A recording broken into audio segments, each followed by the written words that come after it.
but isn't. But Ethan wanted to be. Part of something bigger. Part of a movement. At first it was subtle. Spend more time with us, those people will hold you back. Then it grew. Don't question. Doubt is rebellion. Your real family is here now. They praised obedience, but punished independent thought. Don't trust what you see or hear. We will tell you what is true. They pointed to their leader. Only believe what he tells you.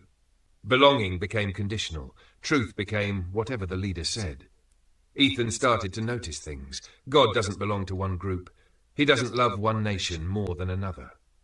He doesn't choose people based on where they're from. God so loved the world. Not just one location. Not just one kind of person. Not just those who look, speak, or live the same. Everyone, every nation, every background, every person made in his image. True faith doesn't spread fear. It doesn't divide people by where they come from. Then he noticed something else. The leader and his family were growing richer by the month, their corruption quietly funneling more and more money into their hands. Jesus said, love your enemies, but they mocked outsiders. Jesus served the poor freely, but they ridiculed the poor and demanded loyalty. Jesus was humble. Their leader demanded devotion to himself. Something wasn't right. One night, Ethan whispered, God, they call themselves Christians, but their leader wants devotion to himself. Is this really you? Staying meant belonging, but leaving meant rejection. Then he remembered a verse his grandmother once read. You will know them by their fruits, not their words, not their passion, their fruit. And suddenly, he saw clearly. Fear, hate, pride, control, division. Not love, not truth, not Christ. His chest tightened, tears fell. I gave them my trust, but they tried to take your place.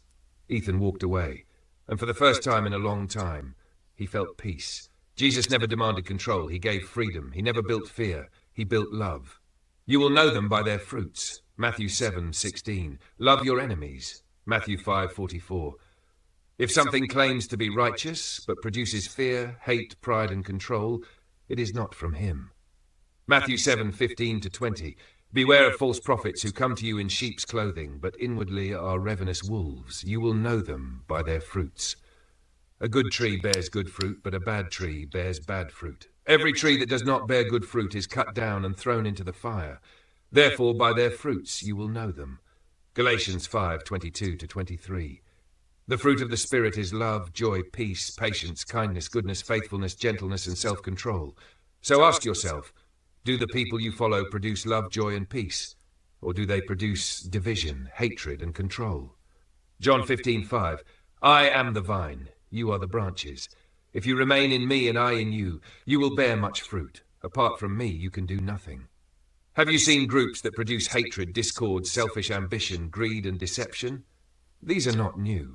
Galatians 5:19-21 calls them the works of the flesh and warns where they lead. The truth is, none of us are truly good. All have sinned and fall short of the glory of God. Romans 3:23. If we claim we have no sin, we deceive ourselves. But if we confess, he is faithful to forgive and cleanse us. Salvation is not found in a group, not in a leader, only in Jesus. If we say we have no sin, we deceive ourselves, and the truth is not in us. But if we confess our sins, God, who is faithful and just, will forgive our sins and cleanse us from all unrighteousness. The Bible states that salvation is found in no one else, as Jesus is the only sacrifice for sin. John 3:16. For God so loved the world that he gave his only Son, that whoever believes in him shall not perish but have eternal life. John 14:6. I am the way, the truth, and the life. No one comes to the Father except through me. Not everyone who speaks of Jesus follows him. Truth is revealed by the fruit they produce. Share your experience below and help others discern the truth.